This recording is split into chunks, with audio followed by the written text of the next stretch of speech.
चलो बेटा, अब हम स्टार्ट करेंगे अपना chapter number 2, D block elements.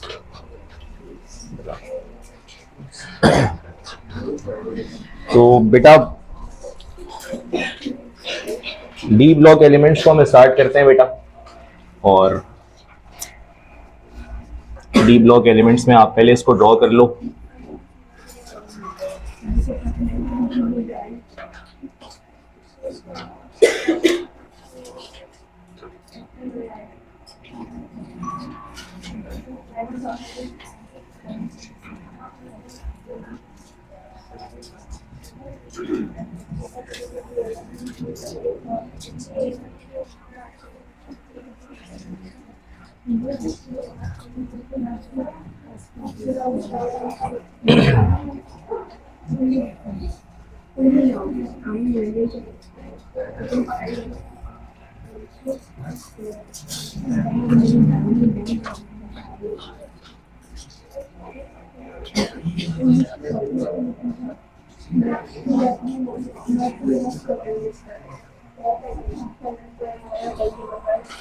Class शुरू हो गई है बेटा।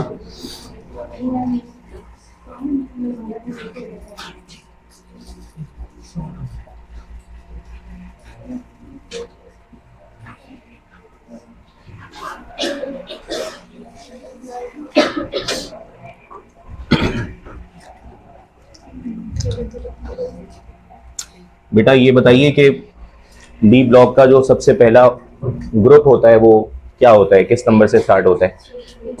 3B से स्टार्ट होता है ना, 1B से तो स्टार्ट नहीं करते।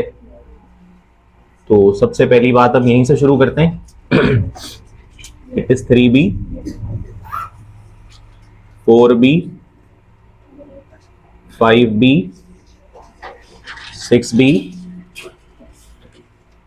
7B और ये जो 3 वर्टिकल कॉलम्स हैं बेटा, इनको मिलाकर कौन सा ग्रुप बनता है? 8B बनता है। और लास्ट के 2 ग्रुप्स को 1B और 2B कहा जाता है। ये है ग्रुप्स की डिवीजन। ठीक है, क्या आप ये बता सकते हैं बेटा कि ये जो पहली सीरीज है, सीरीज को क्या कहा जाता है? यस, इस सीरीज को आप कहते हो 3D सीरीज। ठीक है, 3D सीरीज के बाद टोटल कितनी सीरीज होती है बेटा डी ब्लॉक के अंदर?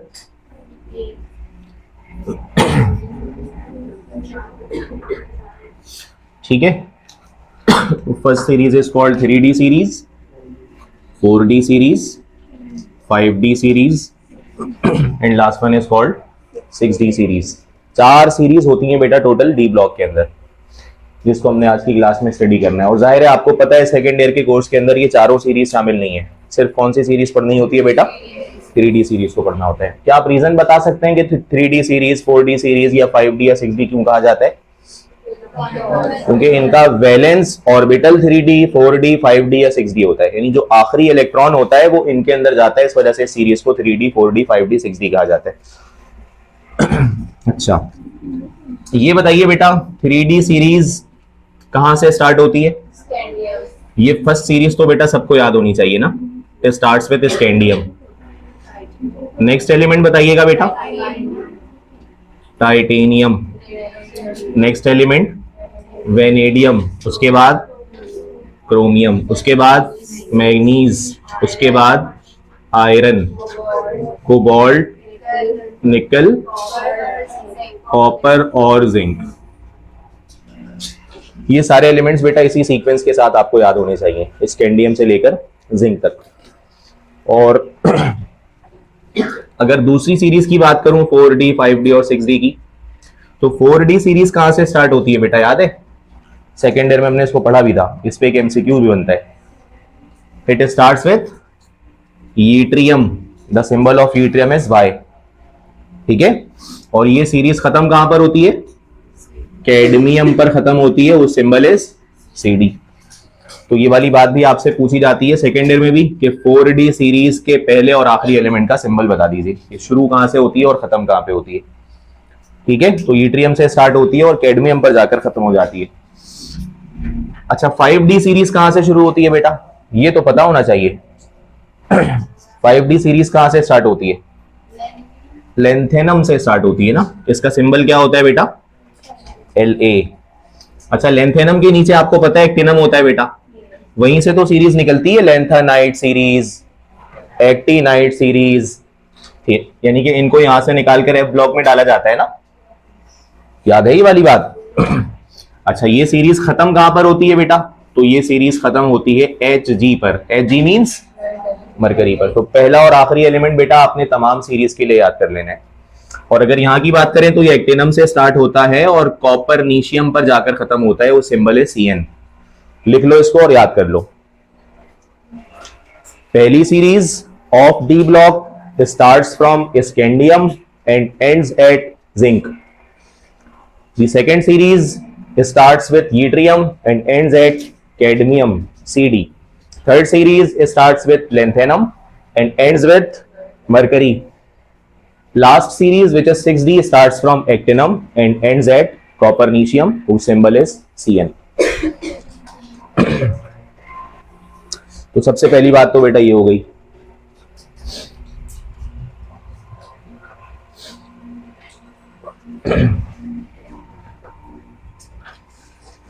इसमें एक पॉइंट नोट कर लीजिएगा कि first series of D block is called 3d series because last electron enters into 3d orbital. आप किसी भी ऑर्बिटल की कॉन्फ़िगरेशन ओपन करके देखोगे तो आखिरी वाला जो इलेक्ट्रॉन है ना वो 3d ऑर्बिटल में जाता है, इसलिए इन तमाम एलिमेंट्स को फिल्टर करके सीरीज के अंदर प्लेस कर दिया गया। Therefore this series is called 3d series. बेटा 4d 5d और 6d की भी यही कहानी होगी। 4d कहने की वजह यही होगी ना कि उसका लास्ट इलेक्ट्रॉन किस सब शेल में जा रहा है बेटा? 4d के अंदर, फिर 5d के अंदर, फिर 6d के अंदर। तो इस तरह ये आपके पास 3d सीरीज का रीजन है।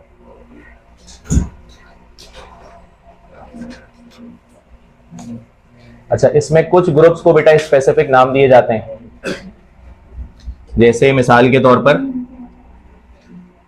ग्रुप 1b वालों को क्या कहा जाता है बेटा? ये बड़ा इंपॉर्टेंट पॉइंट है, इसको याद रखना। ये जो ग्रुप नंबर 1b है इसको कहा जाता है कॉइनेज मेटल्स।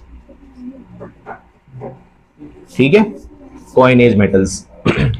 इसके एटलीस्ट 3 एलिमेंट्स को याद रखना, इसके एटलीस्ट 3 एलिमेंट्स को याद रखना। 1b का पहला एलिमेंट कौन सा है बेटा? कॉपर। उसके नीचे मौजूद होता है सिल्वर और उसके नीचे मौजूद होता है gold. These 3 elements are present in 1b and these are called coinage metals because in elements के इस्तेमाल से कॉइन्स बनाए जाते हैं बेटा। कॉपर का भी कॉइन बन सकता है, सिल्वर का भी कॉइन बन सकता है, गोल्ड का भी कॉइन बन सकता है। ठीक है, और इनके 3 एलिमेंट्स को आप इस तरह अपने पास नोट भी कर लो। कॉपर है, सिल्वर है और गोल्ड है, Cu, Ag एंड Au। उसके बाद बारी आती है ग्रुप नंबर 2b की। 2b को क्या कहा जाता है बेटा? ग्रुप नंबर 2b को क्या कहा जाता है? इनको आप कहते हो pseudo transition elements. Pseudo transition elements 1b के तमाम एलिमेंट्स क्या कहलाते हैं बेटा? स्यूडो, यानी कि जिंक, कैडमियम, मरकरी, कॉपरनीशियम, ये सारे के सारे एलिमेंट्स 2b के अंदर पाए जाते हैं और इनको क्या कहा जाता है बेटा? स्यूडो। स्यूडो का मतलब फॉल्स होता है, स्यूडो का मतलब नॉन ट्रू होता है, स्यूडो का मतलब होता है गलत। यानी ये कन्वेंशनल ट्रांजिशन मेटल्स नहीं है, मतलब जो खुसूसियात ट्रांजिशन मेटल्स की उमूमन होती हैं, यानी आपको ग्रुप नंबर 3b से लेकर 8b तक के एलिमेंट्स में जो जो बातें मिलेंगी उमूमन आपको 2b के अंदर वो बातें नहीं मिलेंगी। क्या क्या बातें होती हैं ट्रांजिशन मेटल्स की जो स्पेसिफिक हैं? मैग्नेटिक बिहेवियर होता है उनका, वो मैग्नेट की तरफ अट्रैक्ट हो जाते हैं, तो वो 2b वाले मैग्नेट की तरफ अट्रैक्ट नहीं होते, डाया मैग्नेटिक होते हैं, अभी देखेंगे आगे। इसी तरह से बाकी तमाम एलिमेंट्स कलरफुल कंपाउंड्स की फॉर्मेशन करते हैं, जबकि 2b वाले व्हाइट कंपाउंड्स की फॉर्मेशन करते हैं, कलरलेस कंपाउंड बनाते हैं। इसी तरह से बाकी तमाम एलिमेंट्स की वैलेंसी या ऑक्सीडेशन स्टेट वेरिएबल होते हैं बेटा, चेंज हो रहे होते हैं, एक से ज्यादा होते हैं, लेकिन 2b वाले सिर्फ एक ही ऑक्सीडेशन स्टेट दिखाते हैं। कौन सा दिखाते हैं वो सब अभी देखते हैं। तो इस वजह से कहा जाता है कि they are false transition elements, यानी बहुत सारी बातें इनके पास वो वाली नहीं है जो कन्वेंशनल ट्रांजिशन मेटल्स के पास होती हैं। चंद ही प्रॉपर्टीज ऐसी हैं जो ट्रांजिशन मेटल्स के साथ मैच करती हैं, इसलिए इनको ट्रांजिशन एलिमेंट्स तो कहा जाता है, बट सोडो ट्रांजिशन एलिमेंट्स कहा जाता है। बात समझ आ रही है बेटा? अच्छा, एक बात इसमें और सुनिएगा कि ये जो आयरन, कोबाल्ट और निकल है, ये तीनों 8b के अंदर मौजूद है बेटा। तो 8b के जो ये तीन मेटल्स हैं, आयरन, कोबाल्ट, निकल, इन्हें फेरोमैग्नेटिक एलिमेंट्स कहा जाता है। These are called ferromagnetic elements.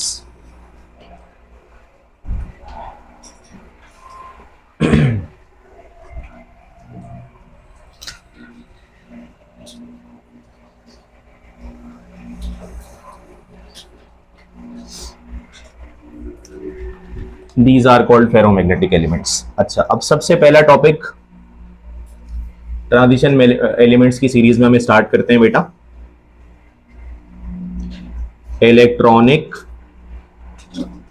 Configuration. MD cat के सिलेबस का सबसे पहला टॉपिक डी ब्लॉक एलिमेंट्स में यही है, और ई कैट में भी इससे क्वेश्चन बन सकते हैं। इलेक्ट्रॉनिक कॉन्फ़िगरेशन, और इलेक्ट्रॉनिक कॉन्फ़िगरेशन भी किन एलिमेंट्स की बात करेंगे बेटा? जो हमने एलिमेंट्स लिख रखे हैं वहां पर, दैट इज फ्रॉम 3b से लेकर 1b तक जितने भी एलिमेंट्स हैं सबकी बात हो रही है। तो भाई इनकी इलेक्ट्रॉनिक कॉन्फ़िगरेशन लिखना हमारे लिए कोई नई बात तो है नहीं। पहला एलिमेंट आपके पास कौन है बेटा? स्कैंडियम है, टाइटेनियम है, ठीक है।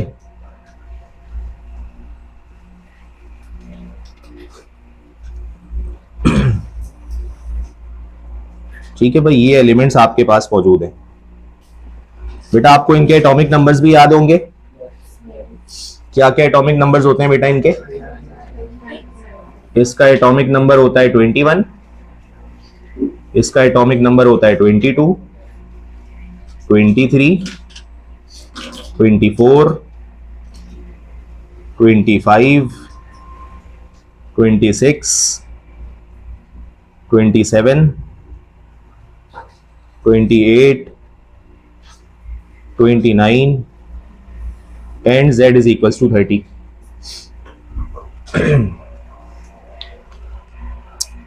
बता सकते हैं बेटा इसकी कॉन्फ़िगरेशन क्या होगी? इसके 21 इलेक्ट्रॉन्स की फिलिंग कैसे की जाती है बेटा? आर्गन रख लेते हैं बेटा सबसे पहले। The configuration of argon is, argon का एटॉमिक नंबर 18 होता है बेटा। तो 18 इलेक्ट्रॉन्स तो फिल हो गए इस तरह से, बाकी बचे सिर्फ 3 इलेक्ट्रॉन्स, 21 इलेक्ट्रॉन्स टोटल है ना।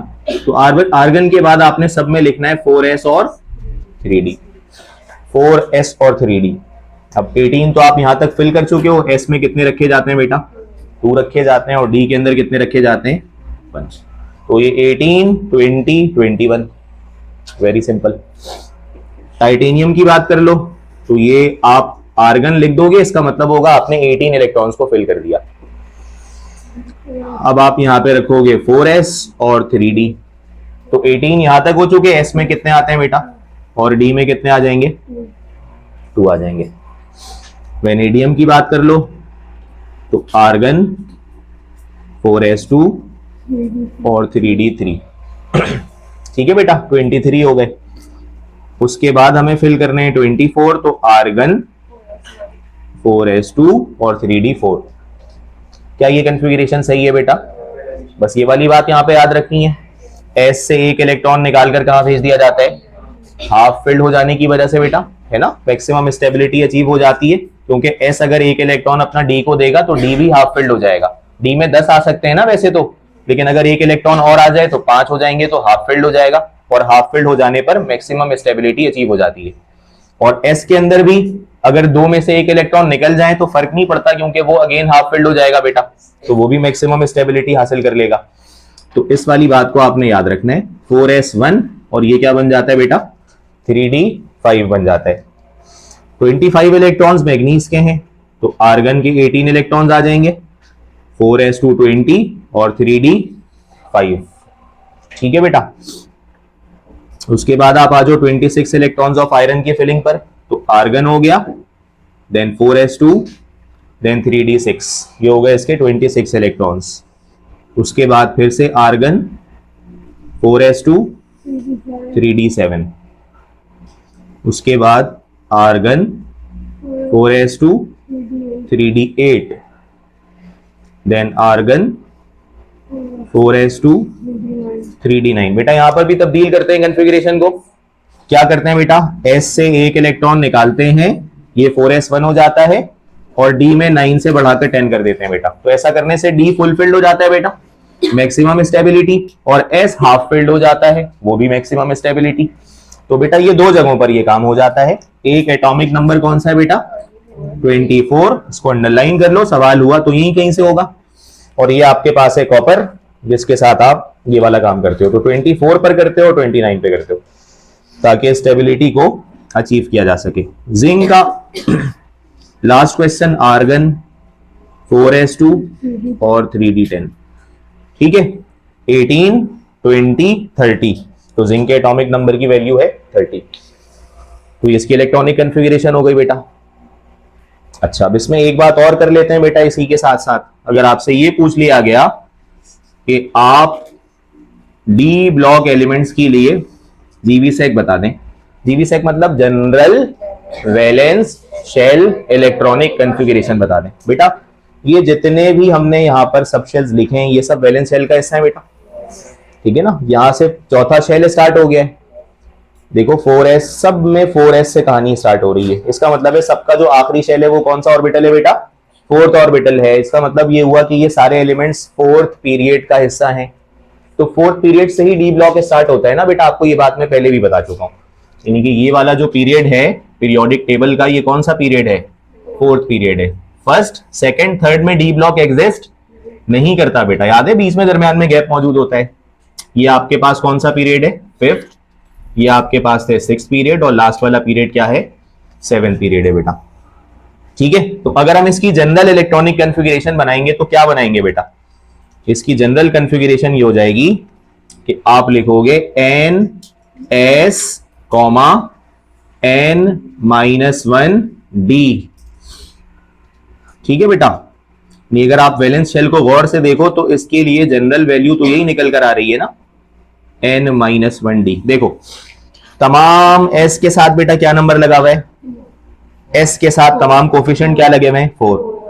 बेटा जब हम ये 4th पीरियड से 5th पीरियड में आएंगे तो सबके साथ क्या लग जाएगा, जब 6th पीरियड में आएंगे तो सबके साथ, जब 7th में आएंगे तो सबके साथ 7। लेकिन D की वैल्यू N-1 करके लिखी जाती है बेटा, प्रिंसिपल क्वांटम नंबर के साथ -1 लिखा जाता है। मतलब अगर 4 है तो D के साथ क्या लिखा जाता है, 3। अगर ये 5th होगा तो D के साथ 4 लिखा होगा, अगर ये 6th होगा तो D के साथ 5, अगर ये 7th होगा तो D के साथ 6 होगा। यानी D का प्रिंसिपल क्वांटम नंबर N-1 करके लिखा जाता है बेटा। तो अगर आप S में तमाम ऑर्बिटल्स को देखो तो दो कहानी आपको ज्यादातर नजर आती है बेटा, कि कहीं कहीं पर S में आपको एक इलेक्ट्रॉन मिलता है, लेकिन ज्यादातर कंडीशंस में S के पास कितने इलेक्ट्रॉन्स आते हैं बेटा, तो आप इसको याद रख लोगे NS2। और N-1D की कहानी क्या है बेटा, कि ये 1 से शुरू हो रहा है। देखो 1 2 3 5 6 7 8 9 और 10। तो आप यहां पर क्या लिख लोगे बेटा, आप जनरली लिख लेना 1 to 10, यानी कि D ऑर्बिटल 1 से स्टार्ट होता है और फिर एक एक करके फिल करना शुरू करता है और कहां तक जाता है बेटा, 10 तक जाता है। तो जनरल इलेक्ट्रॉनिक कॉन्फ़िगरेशन अगर डी ब्लॉक की आपसे पूछी जाएगी तो ये याद कर लो बेटा, ये लिखा जाएगा NS2 N-1D, 1 से स्टार्ट होकर एक एक करके फिल करता हुआ जाएगा और D10 पर जाकर खत्म होगा बेटा। तो this is the GVSEC of D block elements, इसको कर लो नोट डाउन।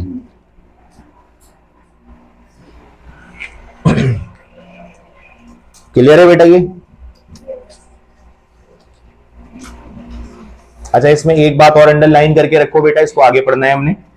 ये देखो 3D5 हाफ फिल्ड है बेटा, और ये भी 3d5 हाफ फील्ड है, अंडरलाइन कर रखो इसको, आगे हम डिस्कस करेंगे। तो ये आपके पास हो गई फर्स्ट प्रॉपर्टी इलेक्ट्रॉनिक कॉन्फ़िगरेशन की। सेकेंड प्रॉपर्टी पर आते हैं, बहुत इंपॉर्टेंट टॉपिक बेटा, यहां से बड़े एमसीक्यूज बन सकते हैं। Variable oxidation states, variable oxidation states, variable oxidation states.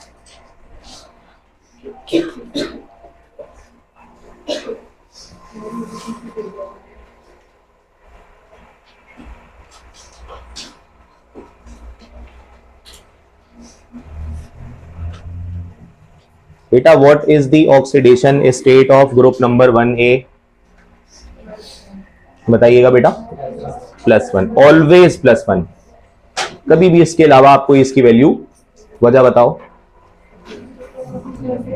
कोई एक एलिमेंट लेकर देखते हैं क्या वजह है। For example sodium, atomic number क्या है बेटा, कॉन्फ़िगरेशन बताइए, 2s2 2p6 and last orbital बताइए कौन सा है बेटा, कितने इलेक्ट्रॉन है सिर्फ, तो +1 ही हो सकता है ना बेटा।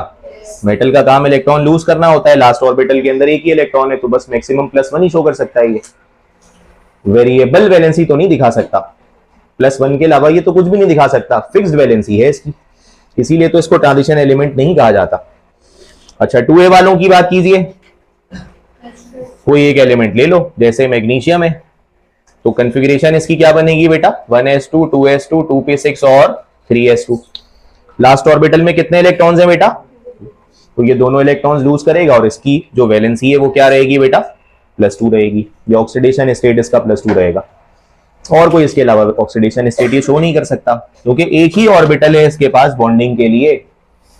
बॉन्डिंग का मतलब समझते हैं ना बेटा, जो लेटेस्ट कॉन्सेप्ट है बॉन्डिंग का वो क्या है, ऑर्बिटल्स का ओवरलैप।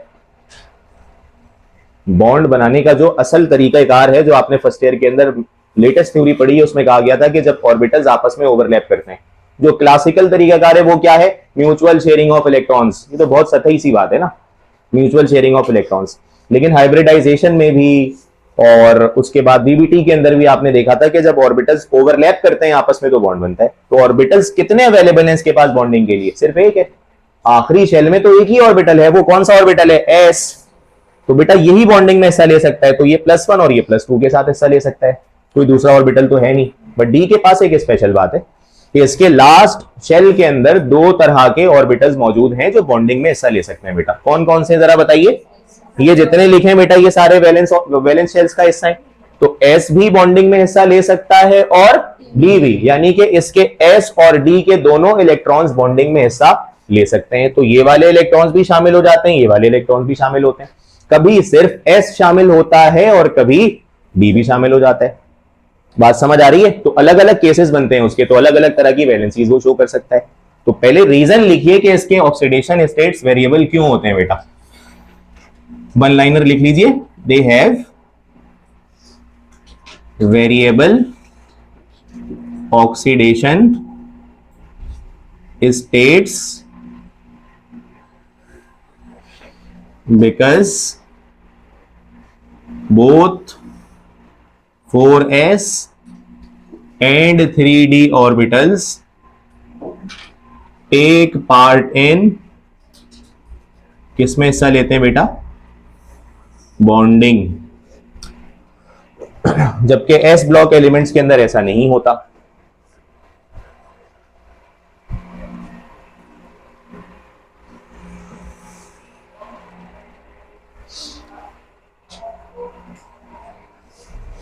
तो जहां पर बेटा 2 ऑर्बिटल्स बॉन्डिंग में हिस्सा लेते हो ना, वहां पर वैलेंसीज में तब्दीली आ सकती है। आपको याद है सल्फर की कितनी सारी वैलेंसीज होती हैं, क्लोरीन की कितनी सारी वैलेंसीज होती हैं, याद है? एक लेक्चर में हमने डिस्कस किया हुआ है, गालिबन लेक्चर 2 या 3 था, तो उसमें मैंने इलेक्ट्रॉन जंप करके दिखाया था किस तरह से वेरिएबल वैलेंसीज होती हैं। सल्फर के बारे में तो हमने +6 तक वैलेंसी देखी हुई है ना। तो क्यों है, क्योंकि वो पी ब्लॉक का एलिमेंट है, उसके लास्ट शेल के अंदर ना एस भी आता है और पी भी आता है। तो 2 ऑर्बिटल्स वहां पर भी बॉन्डिंग में हिस्सा लेते हैं। जहां जहां 2 ऑर्बिटल्स बॉन्डिंग में हिस्सा लेते हैं वहां पे पॉसिबिलिटी होती है कि ऑक्सीडेशन स्टेट क्या हो जाए बेटा, वेरिएबल हो जाए। अच्छा, अब एक एक करके जरा इन पर बात कर लेते हैं बेटा कि ये वेरिएबल ऑक्सीडेशन स्टेट को कैलकुलेट कैसे किया जाता है। तो एक फॉर्मूला लिख लो अपने पास, ठीक है, ऑक्सीडेशन स्टेट्स की कैलकुलेशन का। तो वो क्या फॉर्मूला है, electrons of s plus unpaired electrons of b। Note कर लो बेटा इसको। ऑक्सीडेशन स्टेट्स की कैलकुलेशन का एक एक्सप्लिसिट फॉर्मूला है, electrons of s plus unpaired electrons of b। इसको तवज्जो के साथ पढ़ो। अनपेयर्ड, ये आपने सेकेंड ईयर के अंदर भी देखा है concept, unpaired electrons of d, यानी कि सिंगल इलेक्ट्रॉन्स की बात हो रही है बेटा, ठीक है, यानी कि d ऑर्बिटल्स में उन इलेक्ट्रॉन्स की बात हो रही है जो कि अनपेयर्ड होंगे, वो बॉन्डिंग में हिस्सा लेंगे। बेटा जो अनपेयर्ड इलेक्ट्रॉन होगा वही चाहेगा ना कि मेरी पेयरिंग हो जाए, बॉन्डिंग में हिस्सा तो वही वैसे ही इलेक्ट्रॉन्स लेना चाहेंगे जो कि आपके पास अनपेयर्ड होंगे d ऑर्बिटल्स के खास तौर से, और s ऑर्बिटल तो चूंकि वो लूज कर जाता है आसानी से। तो एक एक करके जरा सब पर बात करते हैं बेटा। मिसाल के तौर पर अगर हम यहां पर बात कर लें सबसे पहले स्कैंडियम की, तो कॉन्फ़िगरेशन हमने एक दफा लिख रखी है बेटा, यहां से हम इसी से रिलेट करके चीजों को देखते रहेंगे। तो बेटा फॉर्मूला क्या है ऑक्सीडेशन स्टेट निकालने का, वो कह रहे हैं कि पहले इलेक्ट्रॉन कहां से निकलेगा बेटा। अच्छा, निकलेगा ही क्यों, क्योंकि सारे मेटल्स हैं और मेटल्स का काम इलेक्ट्रॉन निकालना ही होता है बेटा, ये सब के सब लूज ही करेंगे ना इलेक्ट्रॉन्स को। तो सबसे पहले इलेक्ट्रॉन कहां से निकलता है बेटा, एस में। अब एस में एक इलेक्ट्रॉन हो या दो इलेक्ट्रॉन्स हो, एक दफा हीट करने पर वो सारे निकलते हैं, क्योंकि एस की एनर्जी बहुत कम होती है बेटा। एस पी डी एफ में सबसे लोएस्ट एनर्जी होती ही एस की है, तो हल्की सी एनर्जी पर भी एस के दोनों इलेक्ट्रॉन्स बाहर आ जाते हैं बेटा। तो और दो हो या एक हो इससे फर्क नहीं पड़ता। तो जब इसके दोनों के दोनों इलेक्ट्रॉन्स बाहर आएंगे तो what should be the first oxidation state of scandium बेटा, +2।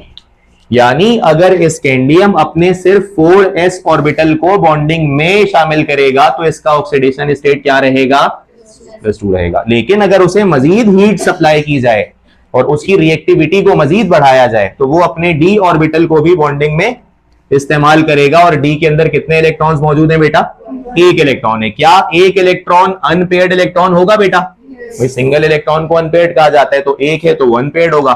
तो बताओ इसकी वैलेंसी क्या बन जाएगी, दूसरी वाली +3, क्योंकि ऑलरेडी दो इलेक्ट्रॉन लूज कर चुका था, वो तीसरा वाला लूज करेगा तो अब उसका ऑक्सीडेशन स्टेट क्या रहेगा बेटा, +3। बेटा यानी कुछ रिएक्शंस में स्कैंडियम ये ऑक्सीडेशन स्टेट शो करता है और कुछ रिएक्शंस के अंदर ये शो करता है। तो इसको कह देंगे ना कि इसका ऑक्सीडेशन स्टेट कैसा है, वेरिएबल है। अगर तो यहां पर 3D नहीं होता बेटा तो s के दोनों इलेक्ट्रॉन्स को ये एक ही दफा निकालता और इसकी वैलेंसी हमेशा +2 रहती, तो उसको फिक्स वैलेंसी कहा जाता, फिक्स ऑक्सीडेशन स्टेट कहा जाता। बेटा सबके लिए निकाल दो जरा जल्दी से, यहां से यहां तक। गलती नहीं करना इसमें कोई, क्योंकि इसका ब्लॉक डायग्राम नहीं बना हुआ आपके सामने। ब्लॉक डायग्राम पता है ना, ठीक है, मैं भी यहां पर करूंगा लेकिन पहले आप करो। Scandium, vanadium, chromium, manganese, iron, cobalt, निकल, कॉपर एंड जिंक, सबकी निकाल दो बेटा। यहां से आपके पास कॉन्सेप्ट आपका सारा क्लियर होना चाहिए, कुछ सवालात आपको इजीली सॉल्व हो जाएंगे। इनऑर्गेनिक की कंप्लीट वर्कशीट आपको मिलेगी बेटा एक ही दफा। कंप्लीट वर्कशीट से मुराद है चैप्टर नंबर 1 और 2। इनऑर्गेनिक केमिस्ट्री की तैयारी एमडी कैट में साथ ही करते हैं, तो कंप्लीट इनऑर्गेनिक होती है। तो उसकी वर्कशीट तकरीबन फाइनलाइज्ड है, वो आपको प्रैक्टिस क्वेश्चंस भी मिल जाएंगे और पास पेपर्स भी टॉपिक वाइज मिल जाएंगे। पास पेपर ऐसा नहीं होगा कि रैंडम, इनऑर्गेनिक के जितने सवालात एमडी कैट और ई कैट में आ चुके हैं वो सब आपको उसी फाइल के अंदर मिल जाएंगे। तो जरा निकालिए भाई इन सबके ऑक्सीडेशन स्टेट्स। टाइटेनियम के लिए पहला ऑक्सीडेशन स्टेट आप लोगों ने +2 निकाला होगा बेटा, क्योंकि अगर s के दोनों इलेक्ट्रॉन्स निकलेंगे तो +2 का चार्ज आएगा। और d में कितने इलेक्ट्रॉन्स हैं बेटा, दोनों के दोनों अनपेयर्ड है ना, होल्म्स रूल याद है ना भाई। कोई ये तो नहीं समझ रहा कि d के अंदर 2 हैं तो वो तो पेयर हो गए, पेयर तो नहीं हुए ना बेटा। d ऑर्बिटल्स को जब उनके फोल्ड्स में डिवाइड करके लिखा जाता है तो 1 2 3 4 5 फोल्ड्स बनते हैं बेटा d के अंदर। ऐसे ही है ना। तो जब होन्स रूल के मुताबिक हमें कहा जाता है कि डी में 2 इलेक्ट्रॉन्स हैं, फिल करो, तो कैसे करते हो? ऐसे तो नहीं करते ना बेटा। होन्स रूल ये कहता है कि भाई एक एक करके फिलिंग करो पहले, वैसे फिलिंग करते हो बेटा। तो ये भी अनपेयर्ड है, ये भी अनपेयर्ड है, एक एक करके निकालो। एक इलेक्ट्रॉन हीट करो, ये इलेक्ट्रॉन बाहर, जब ये इलेक्ट्रॉन बाहर होगा तो इसका ऑक्सीडेशन स्टेट क्या हो जाएगा बेटा? +3 हो जाएगा। एस के 2 इलेक्ट्रॉन्स पहले निकाल चुका था वो, डी से पहले एक निकालेगा फिर दूसरा निकालेगा, तो ऑक्सीडेशन स्टेट क्या बन जाएगा बेटा? +4 बन जाएगा। ठीक है, अब यही रूल यहां पर भी लगाओ, एस के दोनों निकालो पहले, तो +2 आ गया। अब डी में 3 है, तो D3 का मतलब ये होता है बेटा, अब तीनों को एक एक करके निकालो, जब एक निकलेगा तो +3, 2 निकलेंगे तो +4 और तीसरा वाला भी निकल जाएगा तो +5। ठीक है, +2 ऑलरेडी हो चुका था, ये निकला +3, +4, +5। नाउ कमिंग टुवर्ड्स क्रोमियम, तो क्रोमियम के साथ एक स्पेशल केस है बेटा कि इसके S में कितने इलेक्ट्रॉन है? सिर्फ एक है, तो इसकी वैलेंसी कहां से स्टार्ट होगी बेटा? +1। ये ऑक्सीडेशन स्टेट कहो, वो के फर्क होता है दोनों में, डिस्कस करेंगे वो आगे। डी में अब 5 इलेक्ट्रॉन है बेटा, तो सारे के सारे अनपेयर्ड होंगे, तो एक एक करके सब निकालो, +2, +3, +4, +5, +6। ठीक है, देन मैग्नीज की बात करो, तो S के अंदर 2 इलेक्ट्रॉन्स हैं, तो +2 हो जाएगा, +3, +4, +5, +6 और +7। इसी तरह आयरन की बात करो बेटा, तो S से 2 इलेक्ट्रॉन्स निकल जाएंगे, तो पहले +2 हो जाएगा, लेकिन अब D के अंदर कितने इलेक्ट्रॉन्स हैं बेटा? 6 इलेक्ट्रॉन्स हैं। तो बेटा 6 इलेक्ट्रॉन्स का मतलब क्या होता है कि पहले आपने 5 इलेक्ट्रॉन्स को फिल किया और ये 5 हो गए, और छठा इलेक्ट्रॉन आपने जाकर यहां पर पेयरिंग करवा दिए। तो अब कौन सा पेयर बाहर नहीं निकल सकता? ये बाहर नहीं निकल सकता, क्योंकि हमने फॉर्मूले में क्या लिखा है कि डी का वो इलेक्ट्रॉन निकालना है जो क्या है? अनपेयर्ड है। तो यहां से ये सारे निकाल दोगे, ये बाहर नहीं निकलेंगे। तो 4 इलेक्ट्रॉन जब यहां से निकलेंगे तो ये क्या हो जाएगा? +3, +4, +5 एंड +6। कोबाल्ट पर आ जाओ बेटा, तो ये आपके पास कोबाल्ट है, 4s2 है, s के दोनों इलेक्ट्रॉन्स निकालोगे, इट विल बिकम +2। उसके बाद डी में 7 है बेटा, तो कितने अनपेयर्ड इलेक्ट्रॉन होंगे? 3 होंगे ना, तो +3, +4 और +5। फिर निकल की बात कर लो, तो बेटा इसकी कॉन्फ़िगरेशन आप लोगों ने देखकर, निकल से 2 इलेक्ट्रॉन यहां से और 2 अनपेयर्ड इलेक्ट्रॉन होंगे, तो +3 और क्या हो जाएगा बेटा? +4 हो जाएगा।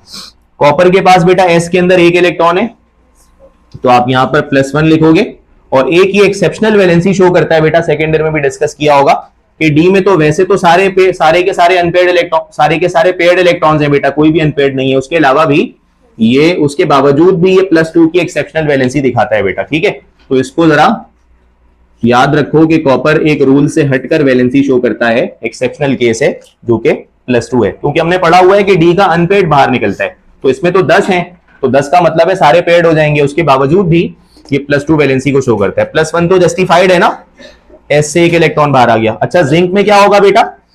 एस के अंदर से 2 इलेक्ट्रॉन्स बाहर आ जाएंगे, और जिंक कोई एक्सेप्शन शो नहीं करता बेटा, जिंक एक ही वैलेंसी दिखाता है, और जिंक की वैलेंसी कितनी होती है बेटा? ये ऑक्सीडेशन स्टेट इसका +2 होता है। क्लियर है ये वाली बात? अच्छा, कॉपर ऐसा क्यों करता है? अगर किसी को पढ़ना हो बेटा तो इनर्ट पेयर इफेक्ट को पढ़ सकता है। यूनिक फिनोमेना होता है जो हमारी सेकेंडरी किताब में डिस्कस नहीं हुआ, अगर पढ़ना चाहो तो इनर्ट पेयर इफेक्ट को पढ़ सकते हो। ठीक है बेटा, +2 की वैलेंसी क्यों शो करता है, तो इनर्ट पेयर इफेक्ट के टॉपिक को पढ़ सकते हो। अच्छा, अब इनमें से वाहिद एलिमेंट कौन है बेटा जो एक ही वैलेंसी दिखा रहा है? जिंक है ना, तो जिंक कौन से ग्रुप का हिस्सा है बेटा? 2b का, और 2b को हमने क्या कहा हुआ है? यानी फॉल्स ट्रांजिशन। भाई सारे ट्रांजिशन एलिमेंट तो एक से ज्यादा ऑक्सीडेशन स्टेट दिखाते हैं, लेकिन जिंक का ऑक्सीडेशन स्टेट सिर्फ कितना आ रहा है बेटा? +2 आ रहा है, एक ही ऑक्सीडेशन स्टेट है, इस वजह से इसको कहा जाता है कि ये फॉल्स ट्रांजिशन है। मैक्सिमम ऑक्सीडेशन स्टेट क्या है बेटा? मैग्नीज का ऑक्सीडेशन स्टेट मैक्सिमम है, और मैक्सिमम की वैल्यू कितनी है बेटा? +7। मतलब पूरी पीरियोडिक टेबल में अगर सबसे बड़ा ऑक्सीडेशन स्टेट किसी का है तो वो कौन है बेटा? मैग्नीज है, और वो कितनी वैल्यू है उसकी? +7 है। यहां तक कोई मसला बेटा? कोई इशू यहां तक?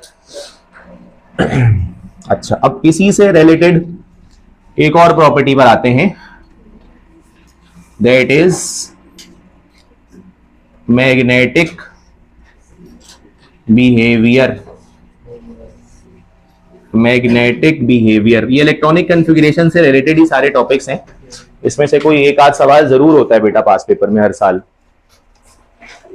तो मैग्नेटिक बिहेवियर, तो दो तरह के एलिमेंट्स को हमने स्कैंडियम से लेकर जिंक तक की सीरीज में पढ़ना होता है। सेकेंड ईयर में भी आपने पढ़ा है बेटा। पैरामैग्नेटिक एलिमेंट्स होते हैं और डायामैग्नेटिक एलिमेंट्स होते हैं, ठीक है।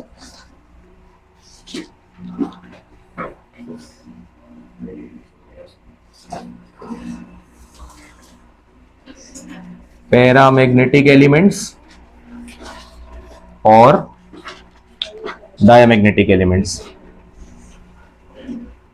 पैरामैग्नेटिक एलिमेंट्स किन एलिमेंट्स को कहा जाता है बेटा? जिनके पास लास्ट शेल में क्या मौजूद हो बेटा? अनपेयर्ड इलेक्ट्रॉन्स मौजूद हो लास्ट सब शेल में या लास्ट शेल में। और अगर इसके बरक्स आप बात करो डायामैग्नेटिक की, तो डायामैग्नेटिक एलिमेंट के पास क्या होता है बेटा? सारे के सारे इलेक्ट्रॉन्स कैसे हो जाते हैं उसके पास? पेयर्ड होते हैं बेटा, ठीक है। तो paired electron in last shell. अगर आखिरी शेल में अनपेयर्ड इलेक्ट्रॉन्स हैं तो उसे पैरामैग्नेटिक कहा जाएगा, और अगर सारे के सारे पेयर्ड हैं तो उसे क्या कहा जाएगा बेटा? डायमैग्नेटिक कहा जाएगा। तो बेटा जरा इलेक्ट्रॉनिक कॉन्फ़िगरेशन पर आओ और आकर डिसाइड करो। सबके वैलेंस ऑर्बिट्स लिखे हुए हैं बेटा आपके पास, सबको देखकर डिसाइड करो कौन पैरामैग्नेटिक है कौन डायमैग्नेटिक है। सबसे पहले स्कैंडियम को देखो बेटा, क्या स्कैंडियम पैरामैग्नेटिक है? क्योंकि एस में तो दोनों के दोनों बेटा दो इलेक्ट्रॉन्स हैं, उनकी पेयरिंग हो जाएगी, एक क्लॉकवाइज एक एंटी क्लॉकवाइज। लेकिन डी में तो एक ही इलेक्ट्रॉन है, एक इलेक्ट्रॉन है, तो उसका स्पिन बैलेंस करने के लिए कोई दूसरा इलेक्ट्रॉन है नहीं। तो जब वो मैग्नेटिक फील्ड में जाएगा बेटा, या तो इसको बंद कर दो, ये क्या हुआ इसके साथ?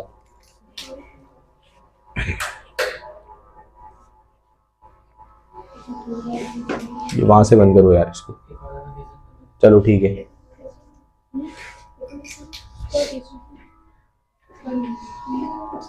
यार वहां पे बेटा कोई स्विच है, देखो लाइट बंद हो जाएगी। इतना मुश्किल काम था बेटा, देखो ये। तो बेटा ये आपके पास ये जो सब्सटेंस है, क्योंकि इसके लास्ट, ये पूरा लास्ट शेल है ना, तो इस लास्ट शेल के अंदर D1 लिखा हुआ है। D1 का मतलब एक अनपेयर्ड इलेक्ट्रॉन है। तो बेटा ये कौन सा सब्सटेंस हो गया? पैरामैग्नेटिक सब्सटेंस हो गया। क्लियर है ये वाली बात? तो भाई पैरामैग्नेटिक के अंदर कुछ चीजों को हम अपने पास जमा कर लेते हैं। पैरामैग्नेटिक एलिमेंट्स, क्या स्कैंडियम पैरामैग्नेटिक है बेटा? स्कैंडियम पैरामैग्नेटिक है। क्या टाइटेनियम पैरामैग्नेटिक है? पहले एस को चेक कर लो। एस में दो इलेक्ट्रॉन्स हैं, पेयर्ड होंगे बेटा। डी के अंदर दो तो हैं, दोनों अनपेयर्ड हैं हुंड्स रूल के मुताबिक, तो ये भी क्या हो जाएगा बेटा? पैरामैग्नेटिक। वेनेडियम के पास आओ, एस में कोई अनपेयर्ड नहीं है, डी के अंदर तीन अनपेयर्ड हैं, तो इसको क्या कहा जाएगा बेटा? तो ये भी आपके पास हो गया पैरामैग्नेटिक। उसके बाद क्रोमियम पर आ जाओ, तो क्रोमियम के पास तो बेटा ये सारे के सारे ही अनपेयर्ड हैं, एस के अंदर एक है, डी के अंदर 5 है, तो इसको क्या कहा जाएगा? ये भी पैरामैग्नेटिक है। क्या मैग्नीज भी पैरामैग्नेटिक है बेटा? तो एस में कोई अनपेयर्ड नहीं है, डी में 5 अनपेयर्ड है, तो इसको क्या समझा जाएगा? ये भी आपके पास पैरामैग्नेटिक होगा। मैग्नीज के बाद बेटा आयरन है। आयरन में D6 लिखा हुआ है, 4 अनपेयर्ड होंगे बेटा। देखो D6 का मतलब क्या बनता है? यही बनता है ना, अगर मैं D6 कहूं तो पहले 5 सिंगल इलेक्ट्रॉन्स फिल करूंगा और फिर छठा इलेक्ट्रॉन यहां पर लाकर प्लेस करूंगा, ऐसे ही है बेटा। तो भाई आयरन भी आपके पास क्या हो गया? पैरामैग्नेटिक हो गया, ठीक है। आयरन के बाद किसकी बारी है बेटा? कोबाल्ट की। तो कोबाल्ट में भी अनपेयर्ड इलेक्ट्रॉन्स होंगे बेटा, तो ये भी पैरामैग्नेटिक होगा। क्या निकल भी पैरामैग्नेटिक होगा? क्योंकि उसके अंदर भी अनपेयर्ड इलेक्ट्रॉन होंगे। क्या कॉपर भी पैरामैग्नेटिक होगा? ये डी के अंदर 10 इलेक्ट्रॉन है, एस में तो एक इलेक्ट्रॉन अनपेयर्ड है ना। फिर मैंने क्या जुमला इस्तेमाल किया है? Unpaired electrons in last shell. Subshell थोड़ी का है, ये पूरा ही तो लास्ट शेल है। बात समझ आ रही है बेटा? ये जितने भी सब्सटेंस लिखे हुए हैं ये सारे के सारे क्या है? लास्ट शेल है। तो लास्ट शेल के अंदर डी में 10 इलेक्ट्रॉन है और एस के अंदर एक अनपेयर्ड इलेक्ट्रॉन आ रहा है ना। इसकी जो पैरामैग्नेटिक कैरेक्टरिस्टिक है वो बहुत ही माइनर होती है बेटा। यानी एस के अंदर अगर कोई अनपेयर्ड इलेक्ट्रॉन आता है तो लाजिमन साइंस के उसूलों के मुताबिक पैरामैग्नेटिज्म तो वो भी क्रिएट करेगा। भाई अगर किसी एलिमेंट के लास्ट शेल के अंदर अनपेयर्ड इलेक्ट्रॉन आ रहा है तो इसके उसके स्पिन को बैलेंस कर कौन करेगा? उसके साथ कोई काउंटर क्लॉकवाइज डायरेक्शन में इलेक्ट्रॉन तो घूम नहीं रहा, तो इसके चूंकि उसके पास अनबैलेंस्ड स्पिन मौजूद होती है तो उसको बैलेंस करने के लिए मैग्नेटिक फील्ड जब आएगी तो जाहिर है वो उसके अंदर अपना बिहेवियर मैग्नेटिक तो शो करेगा, लेकिन बहुत ही माइनर। अगर कॉपर के बारे में आप लिखोगे ना तो एक पॉइंट इस तरह लिखोगे कि copper has very low paramagnetic character. ठीक है, वेरी लो क्यों कह रहे हैं बेटा? क्योंकि अनपेयर्ड इलेक्ट्रॉन तो है उसके पास, लेकिन किस ऑर्बिटल के अंदर है? एस में। अगर डी के अंदर कोई अनपेयर्ड इलेक्ट्रॉन मौजूद होता तो वो हाईली पैरामैग्नेटिक हो जाता बेटा। ठीक है, हम ये नहीं कह सकते कि भाई एस के अंदर अनपेयर्ड इलेक्ट्रॉन है फिर भी वो डायमैग्नेटिक है। डायमैग्नेटिक तो नहीं होगा, पैरामैग्नेटिक कैरेक्टर मौजूद होगा अनपेयर्ड इलेक्ट्रॉन की वजह से, लेकिन वो पैरामैग्नेटिक कैरेक्टर बहुत ही थोड़ा सा होगा। अच्छा, जिंक के बारे में बताओ बेटा, जिंक क्या है? तो जिंक के बारे में एमसीक्यू बन सकता है ना कि जिंक आपके पास कैसा एलिमेंट है? डायमैग्नेटिक एलिमेंट है। तो Zn is a diamagnetic element. अभी क्लियर है ये बात?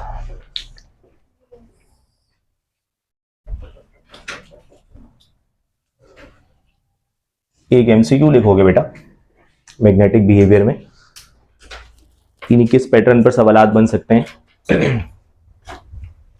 तो which one of the following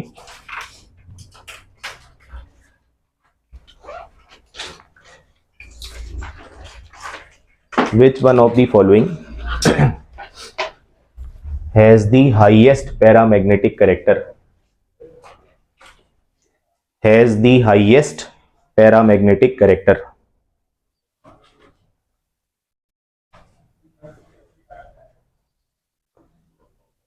ठीक है, ऑप्शंस आप उसमें बेटा ये लिख लें, आप उसमें लिख लो Cu+1, Zn+2। क्या इसको बताऊं ये किस तरह है बेटा? सबको पता है ये बात? अच्छा, कैसे पता चल रहा होगा बेटा? इसके पास सबसे ज्यादा अनपेयर्ड इलेक्ट्रॉन्स मौजूद होंगे बेटा। यानी अगर मैं सिर्फ एक को डिस्कस कर दूं, जैसे मिसाल के तौर पर अगर Zn+2 है बेटा, तो जिंक का एटॉमिक नंबर वैसे 30 होता है बेटा। अगर मैं +2 लगा दूंगा तो इसका मतलब होगा कितने रह गए? 28 रह गए बेटा। तो जब मैं इसकी फिलिंग करूंगा तो कैसे फिलिंग करूंगा बेटा? आर्गन के 18 इलेक्ट्रॉन्स होंगे, 4s2 और 3d10। जनरल कंफिगरेशन तो ये वाली है बेटा इसकी 30 इलेक्ट्रॉन्स की। अब कह रहे हैं कि +2 का मतलब है 2 इलेक्ट्रॉन्स क्या हो जाएंगे? तो बेटा s से 2 इलेक्ट्रॉन्स निकाल दो। सबसे पहले s से निकलते हैं, फिर d का वो इलेक्ट्रॉन निकलता है जो अनपेयर्ड होता है। तो d में तो कोई अनपेयर्ड नहीं है बेटा, 10 है, सारे पेयर्ड हैं, तो यहाँ पर d 0 हो गया। तो क्या इसके पास कोई अनपेयर्ड इलेक्ट्रॉन है? तो भाई पैरामैग्नेटिज्म तो इसके पास होगा ही नहीं। लेकिन अगर मिसाल के तौर पर Fe+3 की बात हम करते हैं बेटा, ठीक है, तो Fe का एटॉमिक नंबर कितना होता है बेटा? यहां पर आता है Fe का एटॉमिक नंबर 26 है। पहले इसकी जनरल कंफिगरेशन देख लो, आर्गन 4s2 और 3d6। अब +3 का मतलब क्या है बेटा? कितने इलेक्ट्रॉन लूज करवा दो? 3। तो बेटा s से पहले निकाल दो, s 0 हो गया, और d से 1 इलेक्ट्रॉन निकाल दो बेटा, तो ये d5 हो जाएगा। अब इसकी कंफिगरेशन देखो बेटा, d5 का मतलब क्या बनता है? 5 के 5 अनपेयर्ड इलेक्ट्रॉन्स हैं बेटा उसके पास। तो क्योंकि उसके पास सबसे ज्यादा अनपेयर्ड इलेक्ट्रॉन है, इस वजह से उसका पैरामैग्नेटिक बिहेवियर सबसे ज्यादा होगा। ऐसा किसी के पास भी नहीं है, आप चेक कर सकते हैं ओपन करके।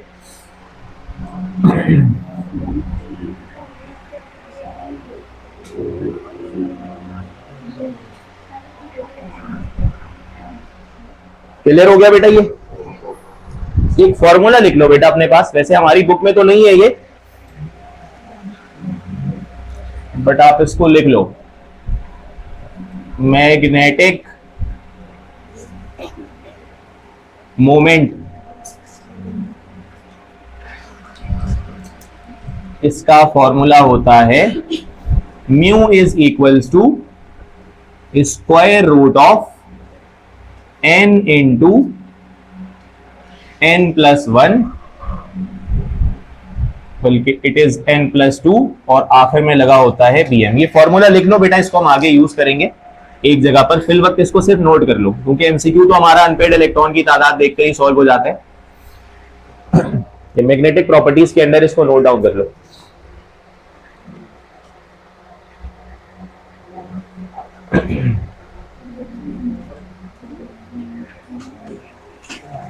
ये बेटा it is n+1, n into n+1। यहां पर n का मतलब सिर्फ समझ लो बेटा n क्या है। n का मतलब है बेटा नंबर ऑफ अनपेयर्ड इलेक्ट्रॉन्स, और ये म्यू का क्या मतलब है बेटा, मैग्नेटिक मोमेंट, यानी कि ये मैग्नेटिक बिहेवियर को एक्सप्लेन कर सकता है बेटा।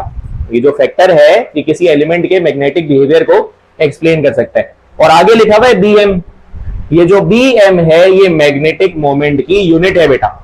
ये इस फॉर्मूले का हिस्सा नहीं है, इस फॉर्मूले के अंदर मैंने रूट से बाहर लिखा है ये बताने के लिए कि मैग्नेटिक मोमेंट की यूनिट है Bm। Bm का मतलब होता है बोहर मैग्नेटॉन, वो सब लिखने की जरूरत नहीं है, आप सिर्फ यूनिट के तौर पर लिख लो। अच्छा, मिसाल के तौर पर सुनो, अगर मैं आपसे कहता हूं कि मुझे Fe+3 का मैग्नेटिक मोमेंट चाहिए, क्या कैलकुलेट कर लोगे? करके दिखाओ। Fe+3 का मैग्नेटिक बिहेवियर या मैग्नेटिक मोमेंट की वैल्यू चाहिए, तो निकाल लोगे बेटा Fe+3 का। आओ देखो भाई, ये तुम्हारे पास है Fe+3। Fe का एटॉमिक नंबर होता है 26। बेटा इसकी कॉन्फ़िगरेशन जब लिखोगे तो लिखोगे आर्गन, और फिर लिखोगे 4s2, और फिर लिखोगे 3d6। +3 का मतलब होगा s के दोनों इलेक्ट्रॉन्स निकाल दो और एक इलेक्ट्रॉन d से निकाल दो, तो d में कितने बच गए बेटा? बेटा how many unpaired electrons are there in Fe+3? 5। तो n की वैल्यू कितनी निकल गई बेटा? n की वैल्यू आ गई 5। पुट कर लो फॉर्मूला में, मैग्नेटिक मोमेंट आपके पास निकल कर आ जाएगा। तो स्क्वायर रूट n की जगह क्या रखोगे? 5, फिर n की जगह क्या रखोगे और आगे क्या लगा दोगे बेटा? +1। ठीक है, और इसकी यूनिट हम क्या लगाते हैं साथ में बेटा? Bm लगाते हैं, बोहर मैग्नेटॉन। अब इसको सॉल्व करेंगे बेटा, बहुत ही सिंपल है।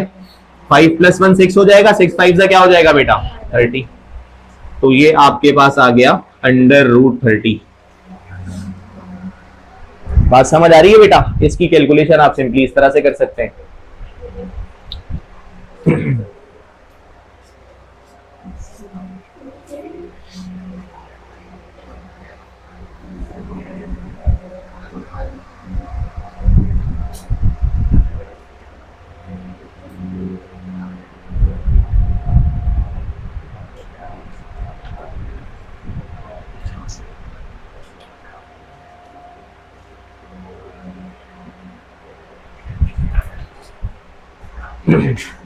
नोट डाउन कर लिया बेटा इसको?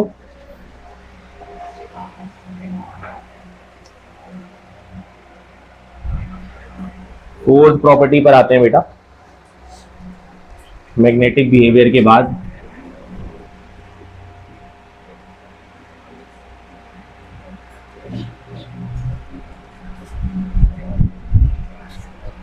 Alloy formation.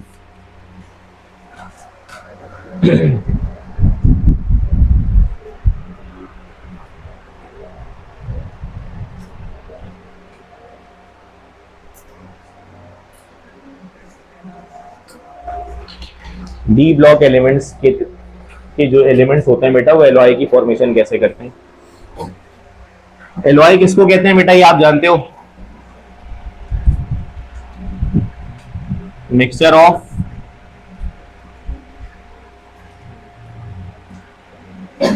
two or more elements in which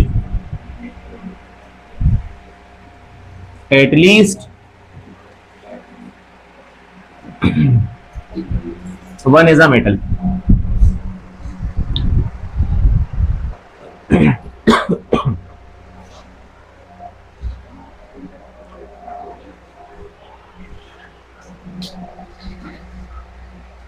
Mixture of two or more elements in which at least one is a metal। दो या दो से ज्यादा एलिमेंट्स को आपस में कंबाइन कर लो बेटा, फिजिकली मिक्स कर लो, उनका मिक्सचर बन जाएगा। अगर उसमें एटलीस्ट कोई एक भी मेटल है तो वो क्या कहलाएगा बेटा? एलॉय कहलाएगा। इसमें से कुछ एलॉयज के नाम लिख रहा हूं बेटा, उनकी कंपोजिशन के साथ उनको याद कर लो। जैसे मिसाल के तौर पर आपने ब्रास का नाम सुना होगा, ब्रास ट्रांजिशन एलिमेंट्स का एलॉय होता है। बताइए इसकी कंपोजिशन क्या होती है बेटा? ये बहुत पेपर में पूछा गया बेटा, एनईडी वाले तो खास तौर से देख लें। ब्रास की कंपोजिशन क्या होती है? कॉपर मौजूद होता है सबसे पहले तो बड़ी प्रोपोर्शन में, और कॉपर के साथ क्या मौजूद होता है बेटा? सोचकर बताइए, कॉपर के साथ क्या मौजूद होता है? कॉपर के साथ मौजूद होता है जिंक। बहुत इंपॉर्टेंट कंपोजिशन है बेटा, वो आपसे कह देंगे कि copper is combined with dash to form an alloy called brass. तो कंपोजिशन को याद रखो, कॉपर और जिंक, अगर ये दो मेटल्स आपस में कंबाइन हो जाए तो कौन सा एलॉय बनता है बेटा? और ये कॉपर और जिंक दोनों के दोनों ट्रांजिशन एलिमेंट्स हैं बेटा। एक का एटॉमिक नंबर 29 है, दूसरे का क्या है? अच्छा, एक और एलॉय होता है बेटा कॉपर का, जिसको ब्रॉन्ज कहा जाता है। इन दोनों की कंपोजिशंस पास पेपर्स में भरी पड़ी है बेटा। तो बताएंगे ब्रॉन्ज की कंपोजिशन क्या होती है? सिंध बोर्ड की जो बुक है बेटा, यहां पर एक उन्होंने ये कह लें कि मेजर मिस्टेक किया हुआ है, और उस मिस्टेक को मैं बता देता हूं। पास पेपर में जब आप देखोगे तो कहानी कुछ और होगी। देखो, ब्रॉन्ज में कॉपर मौजूद होता है और टिन मौजूद होता है। पहले तो इसको नोट कर लो। Cu आपके पास कॉपर है और Sn आपके पास क्या है बेटा? टिन है। ये दो चीजें जब आपस में मिक्स होती हैं तो क्या बनता है बेटा? ब्रॉन्ज बनता है। लेकिन हमारी जो सेकेंड ईयर की टेक्स्ट बुक है, अभी जो आपकी नई किताब आई है, उसमें कॉपर के साथ लिखा हुआ है aluminium.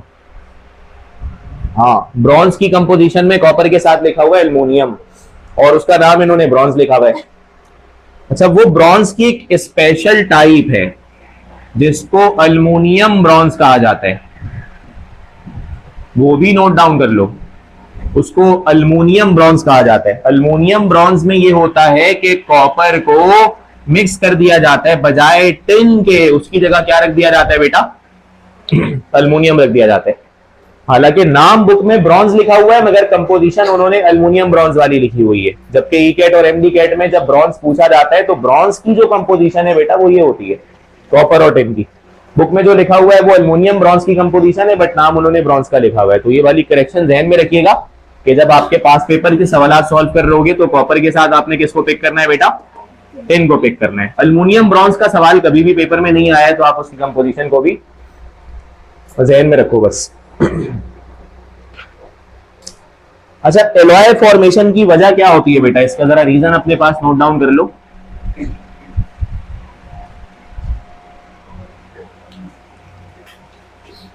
Elements of 3D series have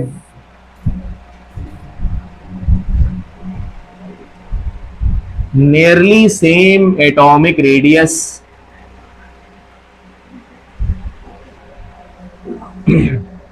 elements of 3D series have nearly same atomic radius, due to which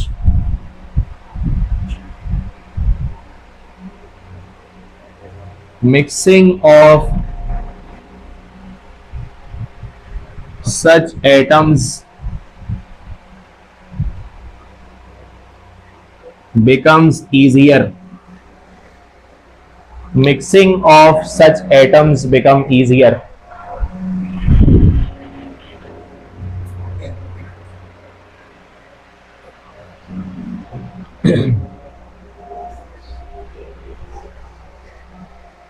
अच्छा, क्या बात बेटा आपने याद रखनी है कि 3D एलिमेंट्स के जो एलिमेंट्स होते हैं, ये जो एटम्स होते हैं, उनका एटॉमिक रेडियस नियरली कैसा होता है बेटा? नियरली सेम होता है। अच्छा, ये ऑब्वियस सी बात है बेटा, सेम तो बिल्कुल नहीं हो सकता, क्योंकि जब आप पीरियड में लेफ्ट से राइट की तरफ जाते हो तो साइज में कमी आती है ना, साइज डिक्रीज होता है बेटा। अच्छा, क्योंकि ये फोर्थ पीरियड है तो सबके पास 4 शेल्स मौजूद होंगे बेटा।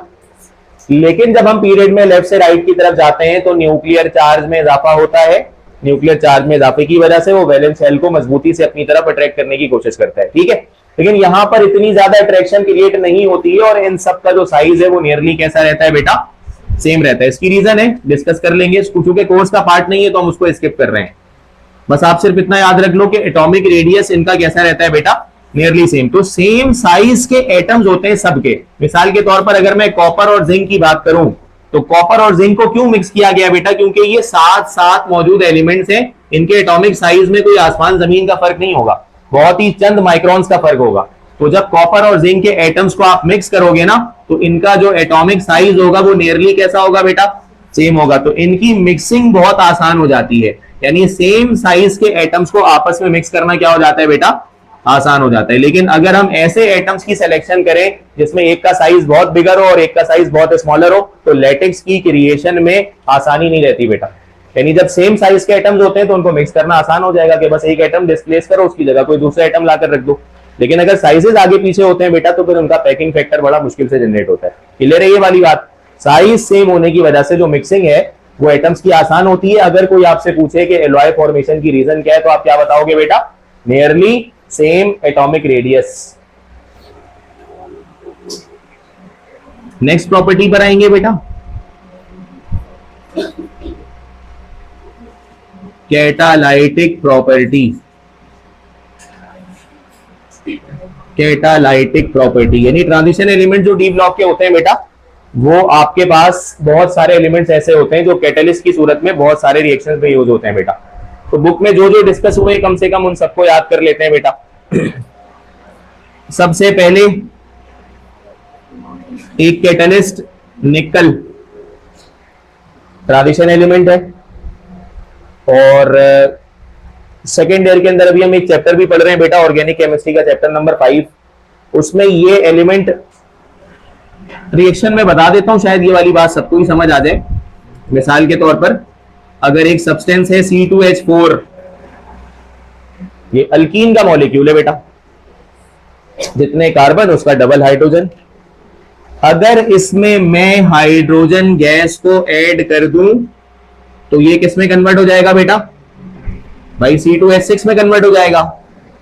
सिंपल ना, दो हाइड्रोजन इसके अंदर प्लस करो, ये C2H4 से C2H6 बन गया बेटा। इस रिएक्शन को कैटालाइज करने के लिए इसमें कौन सा कैटलिस्ट डाला जाता है, और 250 डिग्री सेंटीग्रेड पर इसको हीट करते हैं। बात समझ आ रही है बेटा? तो निकल कैटलिस्ट इस रिएक्शन के अंदर यूज हो जाता है। इसी तरह आयरन कैटलिस्ट की बात करो तो फर्स्ट ईयर में आपने एक रिएक्शन पढ़ा था, बताना ये किस टॉपिक का रिएक्शन है, N2+3H2। रिवर्सिबल रिएक्शन के जरिए ये फॉर्म करते हैं 2NH3। ये कौन सा प्रोसेस है बेटा,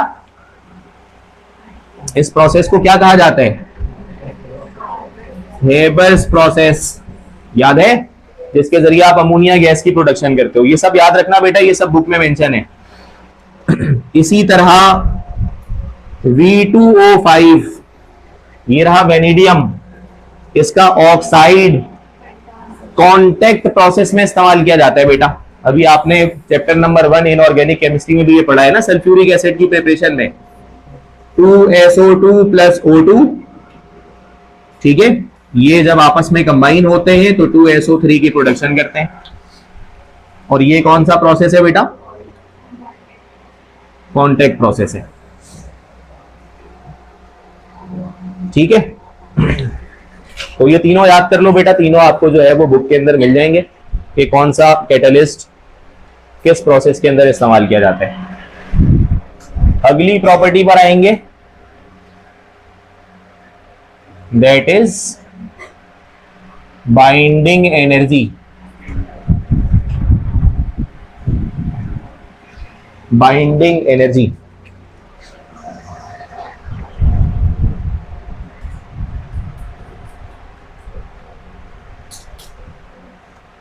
बाइंडिंग एनर्जी क्या होती है बेटा, याद है किसी को?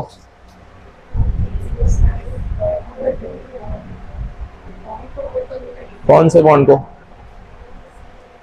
तो मेटल्स है ना सारे बेटा, ये डी ब्लॉक के जितने भी एलिमेंट्स हैं ये सबके सब मेटल्स है ना। तो बेटा मेटल्स के लेटेक्स में कौन सी बॉन्डिंग होती है, मेटालिक बॉन्डिंग। कॉपर की बात कर लो, जिंक की बात कर लो, आयरन की बात कर लो, जब सारे के सारे एटम्स आपस में कंबाइन होंगे तो किस बॉन्ड के जरिए कंबाइन होंगे, मेटालिक बॉन्ड। तो मेटालिक बॉन्ड को ब्रेक करने के लिए जो एनर्जी चाहिए होती है उसको क्या कहा जाता है बेटा,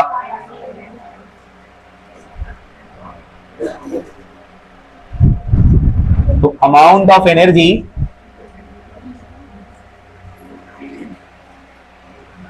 which is required to break the metallic bond and disassemble them is called binding energy. पहले तो डेफिनेशन लिख लो बेटा। वो एनर्जी जो मेटालिक बॉन्ड को तोड़ती है वो बाइंडिंग एनर्जी कहलाती है।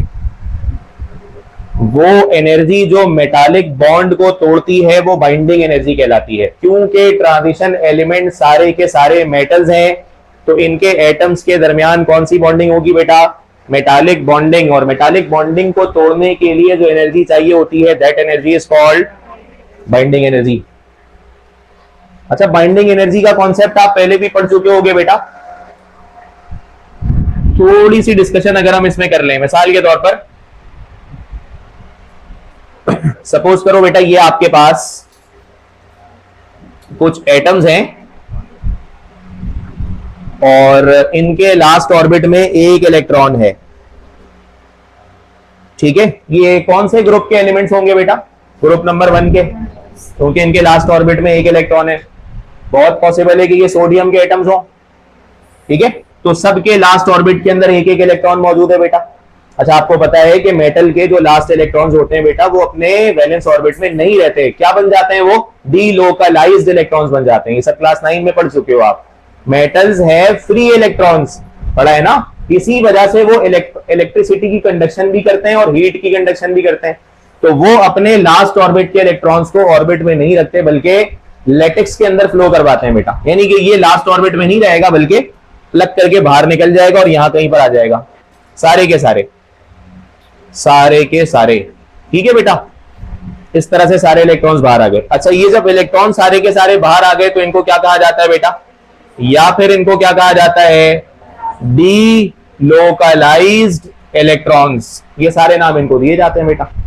अच्छा, जब किसी एटम से इलेक्ट्रॉन बाहर निकल जाए तो उस पर कौन सा चार्ज आता है बेटा? पॉजिटिव चार्ज आता है। और इलेक्ट्रॉन पर कौन सा चार्ज होता है?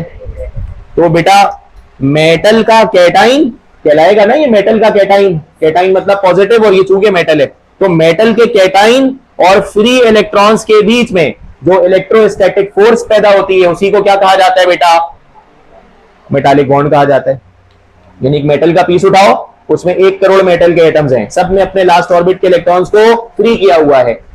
और जब वो फ्री कर देंगे तो खुद बन जाएंगे पॉजिटिव चार्ज, और सारे फ्री इलेक्ट्रॉन्स पर होंगे नेगेटिव चार्ज। तो पॉजिटिव और नेगेटिव के बीच में इलेक्ट्रोस्टैटिक अट्रैक्शन होगी, उससे बॉन्ड बनेगा। उसी बॉन्ड को क्या कहा जाएगा? Metallic bond. तो बेटा एक तो ये कॉन्सेप्ट हो गया। इसको ब्रेक करने के लिए जो एनर्जी चाहिए होगी वो क्या होगी? अच्छा, अब मुझे एक बात बताओ, अगर यही एटम ग्रुप 2 का होता, मिसाल के तौर पर आपके पास एक और केस में ड्रॉ कर देता हूं। अगर ये कंडीशन इस तरह हो कि यहां पे आपके पास 4 एटम्स हैं और इन सबके लास्ट ऑर्बिट में 2-2 इलेक्ट्रॉन्स हैं, तो बेटा वो दोनों इलेक्ट्रॉन अपने लूज करेंगे। यहां से 2 निकल कर आ जाएंगे, यहां से 2 आ जाएंगे, यहां से 2 आ जाएंगे और यहां से भी 2 आ जाएंगे। तो बताओ एटम पर क्या चार्ज लगेगा? इस पे भी +2, इस पे भी +2, और बेटा यहां पर इलेक्ट्रोस्टैटिक फोर्स पैदा होगी इसके और इसके बीच में। कौन सी फोर्स दोनों में ज्यादा मजबूत होगी? ये बात समझ आ रही है बेटा? यानी कि अगर किसी मेटल से इलेक्ट्रॉन्स ज्यादा लूज होंगे तो उसका मेटालिक बॉन्ड ज्यादा स्ट्रॉन्ग बनेगा। भाई इसने एक इलेक्ट्रॉन लूज किया तो +1 और -1 का चार्ज बन रहा है, तो फोर्स ऑफ अट्रैक्शन कमजोर होगी। इसने 2-2 इलेक्ट्रॉन लूज किए तो फोर्स ऑफ अट्रैक्शन ज्यादा होगी। एग्री करते हो भाई? अगर यहां पर कोई और एलिमेंट आ जाए जो 3 इलेक्ट्रॉन लूज करे तो फ्री इलेक्ट्रॉन की तादाद और बढ़ेगी, न्यूक्लियस के ऊपर चार्ज की क्वांटिटी में और इजाफा होगा, उस पर +3 लग जाएगा, तो वहां पर मेटालिक बॉन्ड और स्ट्रॉन्ग बन जाएगा बेटा।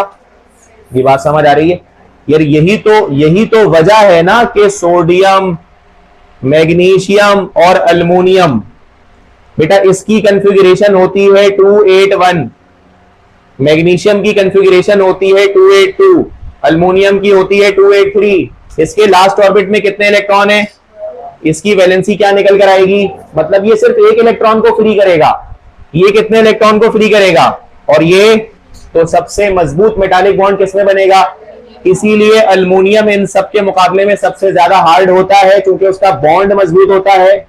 उससे कमजोर मैग्नीशियम, और सबसे सॉफ्ट कौन सा मेटल होता है बेटा, बने वालों को कहा जाता है ना सॉफ्ट मेटल्स होते हैं बेटा। ये क्यों सॉफ्ट मेटल्स होते हैं, क्योंकि उनका मेटालिक बॉन्ड बहुत कमजोर बनता है। ये बात समझ आ रही है बेटा। इसका मतलब ये हुआ कि मेटल अपने लास्ट ऑर्बिट के इलेक्ट्रॉन लूज करते हैं, खुद बनते हैं पॉजिटिव, इलेक्ट्रॉन का समंदर बनता है negative, sea of free electrons, उनके बीच में अट्रैक्शन पैदा होती है, और कौन सा बॉन्ड बन जाता है बेटा। और इस बॉन्ड को काटने के लिए जो एनर्जी चाहिए होती है वो क्या कहलाती है। अब इसको यहां पर अप्लाई करके कोई ट्रेंड समझ लेते हैं बेटा इसका, ठीक है। इसको यहां पर अप्लाई करके इसका कोई ट्रेंड समझ लेते हैं। तो देखो जरा, इधर आ जाओ जरा बेटा तवज्जो के साथ। बेटा स्कैंडियम, तवज्जो है, स्कैंडियम से जिंक तक ये सारे मेटल्स हैं। अगर इनका कोई छोटा सा पीस उठाओगे उसमें खरबों की तादाद में स्कैंडियम से लेकर जिंक तक के एटम्स होंगे, सारे मेटल्स होंगे, और मेटल्स में कौन सी बॉन्डिंग होगी, मेटालिक बॉन्डिंग होगी। ठीक हो गया बेटा। स्कैंडियम मैक्सिमम कितने इलेक्ट्रॉन लूज कर सकता है, मतलब उसके ऊपर +3 का चार्ज अपेयर होगा, और वो 3 इलेक्ट्रॉन लूज करेगा, उस पर -3 का चार्ज अपेयर होगा। इन दोनों के बीच में बॉन्डिंग होगी कौन सी, मेटालिक।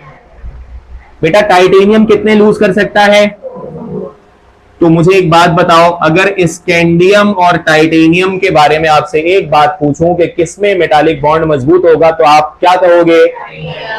इन्हीं बात समझ आ रही है। अगर वेनेडियम की बात करें तो उसमें +5, मतलब न्यूक्लियस का चार्ज +5 और 5 इलेक्ट्रोनेगेटिव इलेक्ट्रॉन्स बाहर निकल चुके हैं, तो यहां का मेटालिक बॉन्ड और भी स्ट्रांग होगा बेटा। क्या यहां का मेटालिक बॉन्ड और स्ट्रांग होगा, क्या यहां का मेटालिक बॉन्ड और स्ट्रांग होगा। तो आप ये देखो कि टॉप से लेकर मिडल तक बाइंडिंग एनर्जी बढ़ती जाएगी, टॉप से लेकर मिडल तक बाइंडिंग एनर्जी बढ़ती जाएगी। क्यों, क्योंकि मेटालिक बॉन्ड मजबूत होता जा रहा है। बात समझ आ रही है बेटा। भाई इसने 3 इलेक्ट्रॉन लूज करने हैं, इसने 4 करने, इसने 5, इसने 6, इसने 7 मैक्सिमम। तो बेटा जैसे जैसे ऊपर से नीचे की तरफ जा रहे हो, या स्कैंडियम से मैग्नीज की तरफ आ रहे हो, स्कैंडियम से सेंटर की तरफ आ रहे हो, तो बेटा इनका मेटालिक बॉन्ड स्ट्रांग होता जा रहा है। मेटालिक बॉन्ड स्ट्रांग होता जा रहा है तो ज्यादा एनर्जी लगानी पड़ेगी ब्रेक करने के लिए। तो मेटालिक बॉन्ड का मतलब ये हो गया कि जब वो मजबूत होगा तो बाइंडिंग एनर्जी में क्या होगा बेटा। अब यहां से वापस आना शुरू करो, +7 आयरन कितने लूज करेगा बेटा, इससे कमजोर बॉन्ड बनेगा यहां पे। कोबाल्ट कितने लूज कर सकता है, उससे कमजोर बॉन्ड, फिर +4, फिर +2, फिर +2।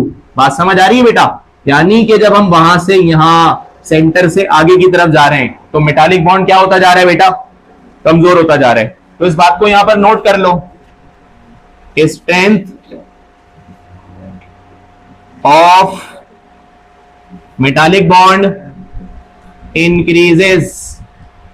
जितने इलेक्ट्रॉन ज्यादा लूज होंगे उतना मेटालिक बॉन्ड मजबूत बनेगा, और जितने कम इलेक्ट्रॉन लूज होंगे मेटालिक बॉन्ड उतना कमजोर बनेगा। स्ट्रेंथ ऑफ मेटालिक बॉन्ड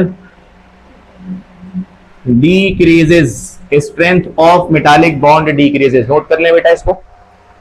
यानी शुरू से दरमियान तक मेटालिक बॉन्ड की स्ट्रेंथ में इजाफा होगा, और फिर दरमियान से आखिर तक मेटालिक बॉन्ड की स्ट्रेंथ में क्या हो जाएगी बेटा, कमी हो जाएगी।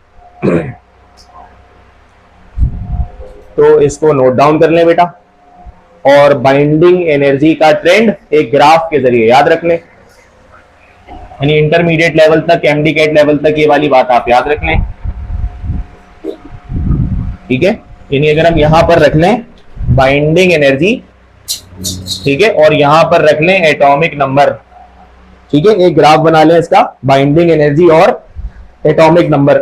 तो इसका ग्राफ कैसा बनेगा बेटा, आप बता सकते हैं किस चीज का ग्राफ हम बना रहे हैं, बाइंडिंग एनर्जी का। तो एक बात बताइए बेटा, पहले एलिमेंट से लेकर सेंट्रल एलिमेंट तक मेटालिक बॉन्ड की स्ट्रेंथ में क्या हो रहा है, तो बाइंडिंग एनर्जी ज्यादा होनी चाहिए या कम होनी चाहिए, मजबूत बॉन्ड बन रहा है ना, तो ब्रेक करने के लिए हायर एनर्जी लगेगी बेटा।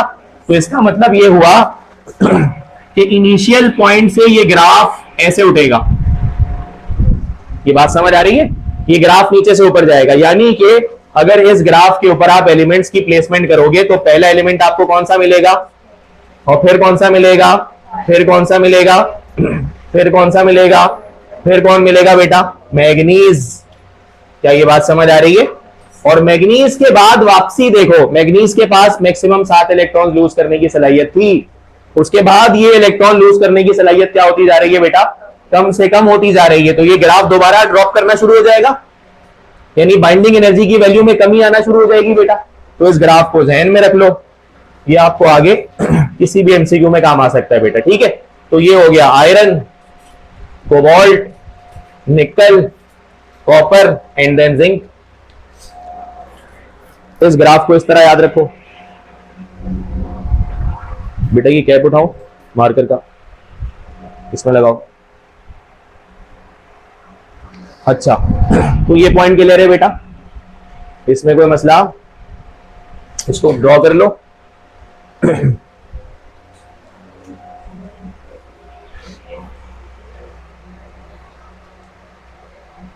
एक बात और बताइए बेटा, ट्रांजिशन मेटल्स की बाइंडिंग एनर्जी एस ब्लॉक के मेटल्स की बाइंडिंग एनर्जी से बहुत ज्यादा होगी, एग्री करते हो? वाई ग्रुप नंबर 1A के जितने भी मेटल्स हैं सबके पास एक इलेक्ट्रॉन लूज करने की सलाहियत है, मेटालिक बॉन्डिंग तो करेंगे मगर उनका मेटालिक बॉन्ड बहुत वीकर होगा, सिर्फ एक चार्ज निकलेगा, मतलब न्यूक्लियस पे +1 और इलेक्ट्रॉन पे -1। इलेक्ट्रोस्टैटिक फोर्स ऑफ अट्रैक्शन पैदा तो होगी, बस वीकर होगी। और ग्रुप 2A वालों के अंदर क्या होगा, 2 इलेक्ट्रॉन लूज करेंगे, न्यूक्लियस पे +2 इलेक्ट्रॉन पे -2, लेकिन इसका मेटालिक बॉन्ड 1A वालों से स्ट्रॉन्गर बनेगा। बात समझ आ रही है बेटा? लेकिन अगर हम एस ब्लॉक से निकलते ही डी ब्लॉक में दाखिल हो जाएं तो डी ब्लॉक वालों की वैलेंसीज में ट्रांजिशन तो देखो कहां तक है, यानी इनके अंदर जो मेटालिक बॉन्ड की स्ट्रेंथ है उसका कोई कंपैरिजन ही नहीं है एस ब्लॉक के मेटल्स के साथ। एग्री करते हो बेटा इस बात से? इसीलिए तो आपको आयरन, निकल, कोबाल्ट, कॉपर ये सारे हार्ड मेटल्स कहलाते हैं बेटा। जब आप एस ब्लॉक एलिमेंट्स की बात करते हो तो वहां पर magnesium, calcium, lithium, sodium, potassium ये सारे सॉफ्ट मेटल्स कंसिडर किए जाते हैं। क्यों सॉफ्ट मेटल्स? क्योंकि उनके अंदर जो मेटालिक बॉन्ड है वो बहुत ही वीकर है तो मेटल्स मगर है बहुत वीकर। लेकिन जब ट्रांजिशन मेटल्स की बात करो तो इनकी आप वैलेंसी देखो, इलेक्ट्रॉन लूज करने की पॉसिबिलिटीज देखो तो इनका मेटालिक बॉन्ड बहुत मजबूत बनता है, जिसकी वजह से इनकी बाइंडिंग एनर्जी क्या रहती है बेटा, बहुत हाईएस्ट रहती है। अब एक बात जरा सुन लो, जिन मेटल्स की बाइंडिंग एनर्जी ज्यादा होती है जैसे कि ट्रांजिशन मेटल्स हैं, उनके पास बहुत सारी एक्स्ट्रा पॉसिबिलिटीज हो सकती है उनकी प्रॉपर्टीज में। जैसे मिसाल के तौर पर उनकी हार्डनेस बहुत ज्यादा होगी। भाई मेटालिक बॉन्ड मजबूत है मजबूत है तो बाइंडिंग एनर्जी बहुत ज्यादा है, बाइंडिंग एनर्जी ज्यादा है तो उनकी हार्डनेस भी बहुत ज्यादा है। बेटा हार्डनेस ज्यादा है तो उनका मेल्टिंग पॉइंट भी बहुत ज्यादा है, एग्री करते हो? मेल्टिंग पॉइंट बहुत ज्यादा होगा अल्कली मेटल्स के मुकाबले में, अल्कलाइन मेटल्स के मुकाबले में उनका मेल्टिंग पॉइंट बहुत ज्यादा होगा। इनकी डेंसिटी भी ज्यादा होगी उनके मुकाबले में। बात समझ आ रही है बेटा? इनकी डेंसिटी भी हार्ड होंगे ना ये, तो इनकी डेंसिटी भी ज्यादा होगी। बॉन्ड मजबूत है, पार्टिकल्स करीब करीब है, डेंसिटी ज्यादा है। इलेक्ट्रिकल कंडक्टिविटी इनकी ज्यादा होगी, वाई? क्योंकि ये इतनी सारी वैलेंसी शो कर सकते हैं, इतने सारे इलेक्ट्रॉन्स निकाल सकते हैं। बात समझ आ रही है? ये कलर्ड कंपाउंड्स की फॉर्मेशन करेंगे, मतलब मैं दरअसल देखो क्या कंपैरिजन कर रहा हूं, मैं आपसे ये कंपैरिजन कर रहा हूं कि अल्कली मेटल्स भी तो मेटल्स हैं, अल्कलाइन मेटल्स भी तो मेटल्स हैं और ट्रांजिशन मेटल्स तो हैं ही मेटल्स, लेकिन दोनों में फर्क क्या है? दोनों में फर्क यह है कि उनकी वैलेंसीज फिक्स्ड हैं, इनकी वैलेंसीज वेरिएबल हैं, उनकी बाइंडिंग एनर्जी बहुत कम है, इनकी बाइंडिंग एनर्जी बहुत ज्यादा है। वो बहुत सॉफ्ट हैं क्योंकि उनका मेटालिक बॉन्ड कमजोर है, ये बहुत हार्ड हैं क्योंकि इनका मेटालिक बॉन्ड बहुत मजबूत है। इनका मेल्टिंग पॉइंट ज्यादा है, उनका मेल्टिंग पॉइंट कम है, उनकी डेंसिटी कम है, इनकी डेंसिटी ज्यादा है। वो इलेक्ट्रिकल कंडक्टिविटी उस तरह नहीं करेंगे जैसे ये करेंगे। इनके पास लस्टर मौजूद होगा, यानी कि शाइन मौजूद होगी सरफेस पर, उनके पास वो लस्टर मौजूद नहीं होगा। बात समझ आ रही है? तो बेटा अपने पास एक पॉइंट लिखो कि high value of high value of binding energy adds additional properties high value of binding energy adds additional properties to transition metals. ठीक है, और वो एडिशनल प्रॉपर्टीज क्या क्या है बेटा? नंबर 1, इनका मेल्टिंग पॉइंट क्या होगा बेटा? हाई होगा। आप अंदाजा करो ना, बाइंडिंग एनर्जी इनकी ज्यादा है, मतलब इनके एटमों के बीच में जो फोर्स ऑफ अट्रैक्शन है बहुत मजबूत है, बॉन्ड मजबूत है, तो मेल्ट करना मुश्किल होगा ना, तो मेल्टिंग पॉइंट हाई है बेटा। इनकी हार्डनेस भी क्या होगी? इनकी हार्डनेस भी ज्यादा होगी बेटा। इनकी डेंसिटी भी क्या होगी? ज्यादा होगी। इनकी इलेक्ट्रिकल कंडक्टिविटी भी क्या होगी? ज्यादा होगी। ठीक है, ये सारी कुछ फिजिकल प्रॉपर्टीज हैं जो इनके पास हाई अमाउंट में मौजूद होगी। अगर कोई आपसे पूछे कि भाई ट्रांजिशन एलिमेंट्स के पास ये सारी प्रॉपर्टीज इतनी हाई अमाउंट में क्यों मौजूद है, तो आप कहना कि इनकी बाइंडिंग एनर्जी क्या होती है बेटा? ज्यादा होती है। ठीक है, तो आज का लेक्चर यहां पर खत्म करते हैं बेटा, इसको कंटिन्यू करेंगे नेक्स्ट क्लास में। बेटा यहां पर जरा एक काइंडली एक करेक्शन कर लो, मैं इसके अंदर इस फॉर्मूला में कंफ्यूज था। इसके अंदर n+2 ही करो बेटा। इसका मैग्नेटिक डायपोल निकलता है, उसमें n+1 आता है, इसके अंदर n+2 करो। And if it is n+2 it becomes 5+2। अब इसकी क्या वैल्यू बनती है बेटा? देखो 5 + 2 7, 7 + 5 35। इसकी वैल्यू अप्रोक्सीमेटली क्या बनेगी बेटा? मतलब 36 का रूट क्या आता है? 6 आता है ना, तो 35 का रूट क्या होगा? 5.9 कर लें अप्रोक्सीमेटली। भाई √36 कितना होता है?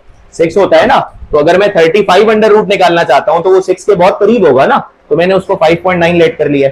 एक छोटा सा सवाल करो, बस क्लास खत्म करते हैं। Fe+2 का मैग्नेटिक मोमेंट निकाल दो। Fe+2 का मैग्नेटिक मोमेंट निकाल दो, ताकि जो गलती हमसे हुई है इसका मतलब आपको समझ आ जाए। Fe+2 एटॉमिक नंबर इसका 26 है, इसके लिए इसका मैग्नेटिक मोमेंट निकाल दो बेटा। Fe+2 का मैग्नेटिक मोमेंट जल्दी से कैलकुलेट कर दो। Fe+2 बेटा, Fe+2 means argon 4s2 and 3d6। अब +2 का मतलब है कि यहां से आप 2 इलेक्ट्रॉन्स को बाहर निकाल दो। तो बेटा ऐसा करने से नंबर ऑफ अनपेड इलेक्ट्रॉन्स हमारे पास 4 आएंगे। बेटा d6 का मतलब क्या है कि सिंगल सिंगल 5 इलेक्ट्रॉन्स रखो और छठा इलेक्ट्रॉन पहले में रख दो लाकर, तो 4 अनपेड बचेंगे बेटा। तो n की वैल्यू क्या बन गई? 4 बन गई। तो इसके लिए अगर हम कैलकुलेशन करेंगे मैग्नेटिक मोमेंट के लिए, तो वो कैलकुलेशन क्या होगी बेटा? n की वैल्यू हमारे पास कितनी है? 4 + 2, तो क्या वैल्यू आती है बेटा? 4 + 2 6, और 6 को 4 से मल्टीप्लाई करो तो √ क्या बन जाएगा? 24। इसकी वैल्यू करीबन देखो बेटा, √25 क्या आता है? √25 क्या आता है? 5 आता है ना, तो √24 तकरीबन 5 के आसपास होगा। तो हम इसको 4.9 लेट कर ले बेटा। तो अब एक बात सुनो जरा, Fe+3 के लिए मैग्नेटिक मोमेंट हाई है और Fe+2 के लिए मैग्नेटिक मोमेंट लो है। तो वो जो हमसे एमसीक्यू किया गया था कि हाई पैरामैग्नेटिक कैरेक्टर बताइए, उसमें हमने टिक भी किस पर किया हुआ है बेटा? Fe+3 पर। तो उसको 2 तरीकों से सॉल्व किया जा सकता है, या तो आप अनपेड इलेक्ट्रॉन देखकर बता दो या मैग्नेटिक मोमेंट निकालकर बता दो। इसका मैग्नेटिक मोमेंट हायर आता है और इसका मैग्नेटिक मोमेंट लोअर आता है बेटा। तो अगर 2 आइंस के मुकाबले में कंपैरिजन करना हो तो आप मैग्नेटिक मोमेंट निकालकर भी बता सकते हो कि कौन ज्यादा पैरामैग्नेटिक होगा। बात समझ आ रही है बेटा? इसका मैग्नेटिक मोमेंट हाई है, इसका मैग्नेटिक मोमेंट लो है। जिसका मैग्नेटिक मोमेंट हाई होगा वो ज्यादा पैरामैग्नेटिक कैरेक्टर रखेगा। क्लियर हो गया बेटा ये?